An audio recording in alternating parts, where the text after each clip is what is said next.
ہم نے رب کے حکموں کو توڑا، ہم نے پرواہ ہی نہیں کی۔ ہم سمجھے دنیا میں آئے ہیں تو ہماری دنیا ہے، آوارہ ہوں، خواہشات نفس کے مطابق زندگی گزاریں، آنکھیں بے حیائی میں لگی رہیں، سوچیں آوارگی میں لگی رہیں، کان نغمے سنتے رہے، زبان جھوٹ بکتی رہی، ظلم و جبر کا بازار گرم رکھا، عصمتیں عزتیں پامال کرتا رہا، لوگوں کا مال لوٹتا رہا، حق غصب کرتا رہا، کلیجے اور دل چیرتا رہا، لوگوں کو زخمی کرتا رہا، لوگوں کے جذبات سے کھیلتا رہا، پرواہ نہیں کی کہ یہ دنیا ہے، امتحان گاہ ہے، چند دنوں کے لیے آئے ہیں، اللہ کے حضور پیش ہونا ہے، عملوں کا حساب ہونا ہے۔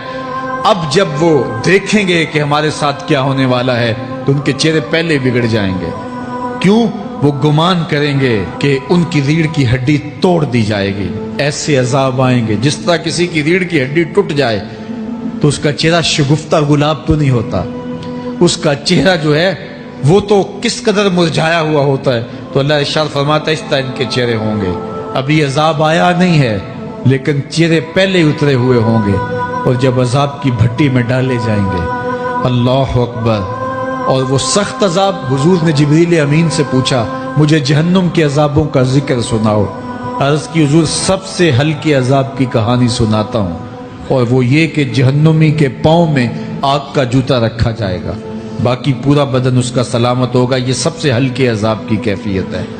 اب پاؤں میں آگ کا جوتا ہوگا، حدت، گرمی، شدت اتنی ہوگی کہ دماغ پگھل کے ناک اور کانوں کے راستے سے باہر آ جائے گا۔ پاؤں میں رکھے ہوئے جوتے کی گرمی دماغ کو ایسے چڑھے گی کہ وہ پگھل جائے گا اور ناک اور کانوں کے راستے سے باہر آ جائے گا۔ تو اللہ کے عذاب کے خوف سے چہرے بگڑ جائیں گے، حالت سلامت نہیں رہے گی۔ یہ بات ذہن میں رکھیں کہ اللہ جس کو جہنم میں ڈالے گا اس کو اس صورت میں نہیں ڈالے گا، یہ محمدی صورت ہے، یہ شکل اس کی چھین لی جائے گی اور اس کی شکل بڑی کر دی جائے گی۔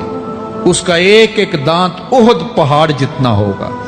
احد پہاڑ کا پھیلاؤ 15 کلومیٹر پہ ہے، 15 کلومیٹر کا ایک دانت، اور 32 دانت کتنے ہوں گے تو منہ کتنا بڑا ہوگا۔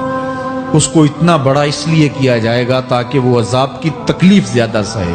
70 گز موٹی کھال ہوگی، اور کھال جل جائے گی تو اللہ قرآن میں فرماتا ہے ہم نئی کھال دے دیں گے تاکہ عذاب کی تکلیف اس کو گوارا کرنی پڑے۔ پھر چیخے گا، چلائے گا، ہائے مجھے پانی دو، پانی دو، پیاس کی شدت ہے۔ 70 سال تک تو اس کی کوئی آواز ہی نہیں سنے گا۔ 70 سال کے بعد داروغہ جہنم چیخ کر کہے گا کیا مانگتا ہے؟ وہ بولے گا مجھے پانی چاہیے۔ کہا جائے گا تو بے بھی ملتا ہے پانی۔ پھر داروغہ جہنم اسے پانی دے گا، کوکا کولا کی بوتل دے گا یا پیپسی تھما دے گا یا منرل واٹر کی بوتل دے گا؟ نہیں، قرآن بتاتا ہے اسے مائے حمیم دیا جائے گا، کھولتا ہوا پانی، اور وہ اتنا گرم ہوگا جب پینے کے لیے چہرے کے قریب کرے گا اس سے اٹھتی ہوئی بھاپ کی وجہ سے چہرے کی کھال ادھڑ کے اس کے اندر گر پڑے گی، لیکن اس کے باوجود اس کو پینا پڑے گا۔ اللہ فرماتا ہے یہ دنیا ہی سب کچھ نہیں ہے، سمجھ لیا یہی سب کچھ ہے، آخرت کو بھول گئے، صبح اٹھے کام پہ چلے گئے، شام آئے آوارگی میں چلے گئے، صدائیں آتی رہی حی علی الصلاۃ حی علی الفلاح، کوئی پرواہ نہیں کی، نہ پیشانیوں نے سجدے کیے، نہ سوچوں میں پاکیزگی آئی، زندگی یوں گزار کے چلے گئے۔ ایسے نہیں، کہا ایک وہ ہوں گے جن کے چہرے شگفتہ گلاب ہوں گے، ایک وہ ہوں گے جن کے چہرے بگڑے ہوئے ہوں گے۔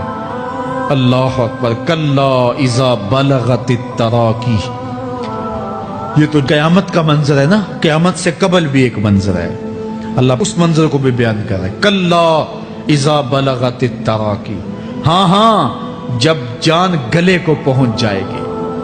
اے انسان تیرے اوپر وہ گھڑی بھی آنے والی ہے، وہ وقت بھی آنے والا ہے جب سانس اس ہنسلی میں اٹک جائے گا، جب سینے سے بھی سانس اوپر چلی گئی، اب ڈاکٹر بھی لا علاج قرار دے رہے ہیں کہ اب علاج نہیں رہا ہے، جان بس اب نکلنا چاہ رہی ہے، اور کہا جائے گا کوئی جھاڑ پھونک والا بلاؤ۔ اب ڈاکٹروں نے تو جواب دے دیا، اب سانس اٹک گئی گلے میں، چند لمحوں کی مہمان ہے۔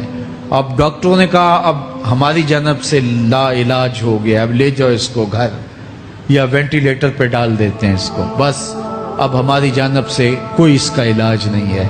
اب گھر والے روتے ہیں, کہتے ہیں کوئی جھاڑ پھونک والا لاؤ, کوئی دم والا لاؤ, شاید وہ کوئی دم کرے تو اس کی جان میں جان آ جائے. ڈاکٹروں نے تو لا علاج قرار دے دیا. وَظَنَّ عَنَّهُ الْفِرَاقُ. اللہ فرماتا ہے یہ تو جھاڑ پھونک والے کو ڈھونڈ رہے ہیں, لیکن جس کی سانس یہاں اٹکی ہے وہ سمجھ گیا ہے اب موت آ گئی ہے. اس کو یقین ہو گیا ہے کہ اب موت کے لمحے آ گئے ہیں, اب میں بچ نہیں پاؤں گا. اب آنکھیں تاڑے لگی ہوئی ہیں. وَالْتَفَّتِ السَّاقُ بِالسَّاقِ. پنڈلی پہ پنڈلی چڑھ رہی ہے. جب موت آ جاتی ہے تو پھر پنڈلی سے پنڈلی لپٹ جاتی ہے, اس کو پھر جدا کرتے ہیں اور جدا کر کے دونوں انگوٹھے باندھ دیتے ہیں تاکہ پنڈلی کے اوپر پنڈلی نہ چڑھے. اللہ وہ منظر بیان کرتا ہے, صاحب یہ وقت آنے والا ہے جب دونوں انگوٹھے باندھ دیے جائیں گے, جب ناک میں روئی ٹھونس دی جائے گی, جب چٹے لباس میں کفن دیا جائے گا, جب غسال کے سامنے بے بس پڑے ہوں گے, وہ چاہے یہ بازو اٹھائے چاہے یہ بازو اٹھائے, گرم پانی ڈالے یا سرد پانی ڈالے, جب بس پڑے ہوئے ہوں گے جو ہے وہ غسل دینے والوں کے, اور ناک میں روئی ہوگی اور دونوں انگوٹھے آپس میں بندھے ہوں گے.